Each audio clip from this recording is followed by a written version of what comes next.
Hazaribagh jail से फरार कैदियों के मामले में नया खुलासा हुआ है और इनकी पहचान कर ली गई है। नमस्कार, आप देख रहे हैं मिरर मीडिया, मैं हूं अनुपम कुमार। हजारीबाग से बड़ी खबर सामने आ रही है, जहां हजारीबाग से फरार तीनों कैदियों की पहचान कर ली गई है। एसपी द्वारा गठित विशेष जांच टीम ने अपनी कार्रवाई और भी तेज कर दी है। मामले की जांच के लिए 5 अलग अलग टीमें काम कर रही है। इनमें से एक टीम बिहार जबकि अन्य टीमें धनबाद और रांची में सक्रिय है। बताया जा रहा है कि जल्द ही पुलिस को इस मामले में और भी बड़ी सफलता हाथ लग सकती है। जेल प्रशासन की शुरुआती जांच में यह सामने आया है कि फरारी की योजना अंधेरा, धुंध और रात के समय बिजली कटौती की स्थिति को ध्यान में रखकर बनाई गई थी। इसी का लाभ उठाकर तीनों कैदी जेल सुरक्षा घेरे को तोड़ने में सफल हो गए। जेल प्रशासन ने मामले में लापरवाही बरतने के आरोप में 2 हेड वार्डन हरेंद्र महतो और उमेश सिंह को देर शाम सस्पेंड भी कर दिया है और तीनों फरार कैदियों की जांच कर दी गई है। फिलहाल जो जानकारी आ रही है उसमें से तीनों कैदियों की पहचान हो चुकी है। उनमें से उनके नाम हैं राहुल रजवार, देवा भुइया और जितेंद्र रवानी। वहीं मामले को लेकर पुलिस अधीक्षक अंजनी अंजन ने क्या कुछ कहा है, आप भी सुनिए। हाँ, ये हमारा जो सेंट्रल जेल है जयप्रकाश नारायण कारा हजारीबाग में, उससे 3 कैदी फरार हो गए थे 31 तारीख की रात को। इन तीनों के फरार होने के बाद एक लोहसिंगा थाना क्षेत्र में एक एफआईआर दर्ज किया गया और अनुसंधान करने के लिए और जल्दी से जल्दी उन तीनों को पकड़ने के लिए एक एसआईटी का गठन किया गया है, जिसमें हमारे 2 डीएसपी रैंक के पदाधिकारी, 2 इंस्पेक्टर रैंक के और अन्य एसआईज हैं। और लगातार इसके तहत छापामारी की जा रही है अलग अलग जगहों पे, और हम लोग तकनीकी अनुसंधान भी कर रहे हैं जिससे जल्द से जल्द उनको वापस से गिरफ्तार कर सकें। हाँ, ये तीनों ही सजा याफ्ता थे और धनबाद के अलग अलग कांडों में इनको सजा हुआ था और उसके बाद ये सेंट्रल जेल में इनको ट्रांसफ़र किया गया था। हाँ, देवा भुइया के बारे में है कि उसने पहले भी एक बार जेल ब्रेक किया था और हमें लगता है कि उसी ने इस जेल ब्रेक को भी लीड किया है, और जिसमें कि बाकी 2 लोग भी उसके साथ। साफ तौर पर आप पुलिस अधीक्षक अंजनी अंजन को सुन पा रहे थे। उन्होंने बड़ा खुलासा किया है और यह भी बातें सामने आई है कि जो तीनों फरार कैदी हैं उनमें से देवा भुइया नामक कैदी की देखरेख में ये योजना तैयार की गई और उसके ही लीडरशिप में ये 2 अन्य जो कैदी है वो भागने में उसका साथ दे रहे थे। तो बड़ी खबर है हजारीबाग से, जिसमें तीनों कैदियों की फिलहाल पहचान कर ली गई है और एक के बाद एक नए खुलासे सामने आ रहे हैं। तो हजारीबाग से अधिक जानकारी के साथ हमारे सहयोगी रुपेश जुड़ चुके हैं। तो रुपेश, बताएं क्या कुछ नया मोड़ आ गया है इस मामले में? जी अनुपम, बता दें कि ये मामला दिन ब दिन घंटों में ही बड़ा ही तूल पकड़ता जा रहा है। आपको जैसे अभी तुरंत का अपडेट बताऊं तो एसआईटी टीम ने जो छापेमारी के दौरान जो घटना हुई थी उसमें कई जगहों पर छापेमारी भी चल रही है। इसी दौरान एक बड़ा खुलासा हो, जो कैदी 3 भागे हुए थे उनके नाम और तस्वीरें जारी कर दी गई है। पुलिस जो वहाँ के जो जेलर है उनके द्वारा यह तस्वीरें जारी की गई हैं। उनमें से उनका नाम, एक का नाम, तीनों का नाम पहचान में आ चुका है। राहुल रजवार है, देवा भुइया है, जितेंद्र रवानी है। यह तीनों बताए जा रहे हैं, यह तीनों कहीं ना कहीं रामगढ़ के निवासी बताए जा रहे हैं, जैसा कि उनके द्वारा बताया जा रहा है। जी अनुपम। जी बिल्कुल रुपेश, कहीं ना कहीं ये 3 नाम सामने आ रहे हैं और इसके बाद इस मामले में एक नया मोड़ सामने आ रहा है और एसआईटी की जांच में कहीं ना कहीं सक्रियता नजर आ रही है। लेकिन रुपेश, अगर हम बात करें तो जैसा कि पुलिस अधीक्षक भी बोल रहे थे कि जो देवा भुइया है उसकी पहले भी ऐतिहासिक अपराध की जो छवि है वो रह चुकी है। ऐसे में क्या कुछ ये भी बातें सामने आ रही है रुपेश की इसके ही अगुवाई में प्लानिंग की गई थी? क्या कुछ जानकारी है इसके बारे में?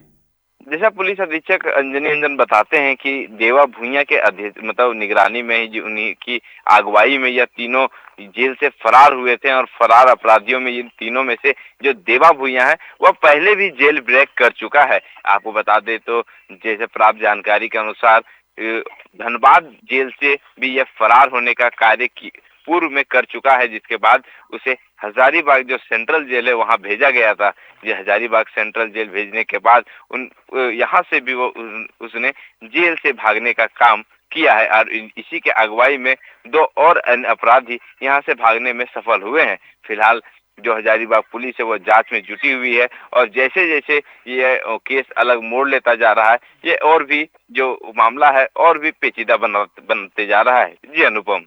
साफ तौर पर रुपेश, जैसा कि आप जानकारी दे रहे हैं कि जो देवा भुइया है वो धनबाद जेल में रह चुका है और यहां पर भी भागने का प्रयास कर चुका है, जिसके बाद उसे हजारीबाग जेल में शिफ्ट किया गया था और वहां पर वो भागने में आखिरकार सफल रहा है। लेकिन मामले में जो जानकारी आ रही है सुबह से ही कि 2 जो वार्डन है उन्हें निलंबित कर दिया गया है। इसके बाद जो 18 जवानों पर भी कार्रवाई की बातें सामने आ रही थी, तो उनके बारे में क्या कुछ जानकारी है और आने वाले समय में इसमें कौन से अधिकारी और कितने जवान पर कार्रवाई हो सकती है?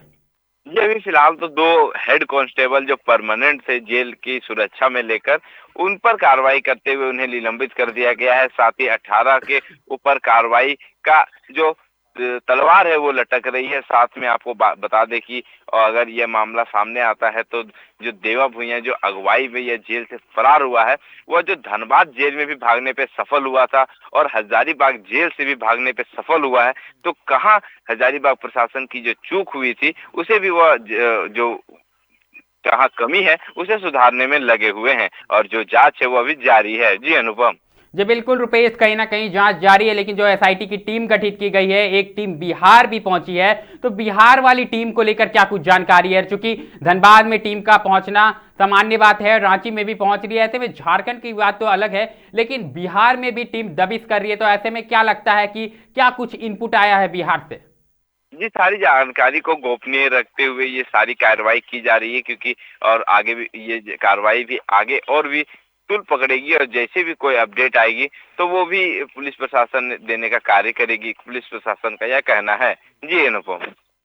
कितनी बड़ी सफलता मानी जा रही है अगर बात करें रुपेश एसआईटी के लिए, चूंकि नाम की अब जो है औपचारिक घोषणा कर दी गई है, तो कहीं ना कहीं क्या लगता है कि जो लिंक है इनके भागने का वो भी पहचान में आ चुका है और कितनी जल्दी गिरफ्तारी हो सकती है दोबारा?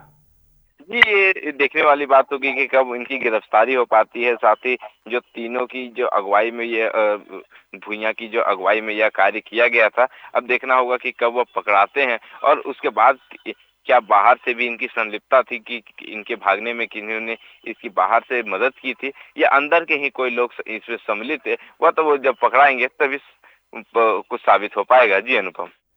जी बिल्कुल रुपेश, जानकारी के लिए बहुत बहुत धन्यवाद। तो साफ तौर पर आप हमारे सहयोगी हजारीबाग से रुपेश को सुन पा रहे थे और हम आपको बड़ी खबर बता रहे हैं कि जो तीनों फरार अपराधी है उनके औपचारिक नाम जो है वो घोषित कर दिए गए हैं और एक के बाद एक नए मोड़ सामने आ रहे इस मामले में। जो भी शुरुआती जानकारी यही है कि जो देवा भुइयां है वो धनबाद जेल में भी रह चुका है और उसने यहां से भी भागने की कोशिश की थी। इसके बाद उसे हजारीबाग जेल में ट्रांसफर किया गया था, जिसके बाद वो वहां पर भागने में सफल रहा है। और जो शुरुआती जानकारी है उसमें यही बात सामने आ रही है कि इसी की अगुवाई में पूरी प्लानिंग की गई और जो अन्य अपराधी है 2 वही इसकी ही अगुवाई में वो भागने में सफल रहे। तो कहीं ना कहीं एसआईटी को बड़ी सफलता हाथ लगती दिख रही है और एक के बाद एक जो जांच अभियान है वो तेज कर दिया गया है। आप जैसा कि साफ तौर पर हजारीबाग पुलिस अधीक्षक को भी सुन पा रहे थे, उन्होंने भी बड़ा बयान दिया है मामले को लेकर और एक के बाद एक बिहार से लेकर झारखंड तक तमाम जगहों पर एसआईटी की टीम पहुंच रही है और अलग अलग ठिकानों पर दबिश दे रही है। अब देखना होगा कि मामले में अब क्या कुछ नया मोड़ आता है और ये तीनों फरार अपराधी है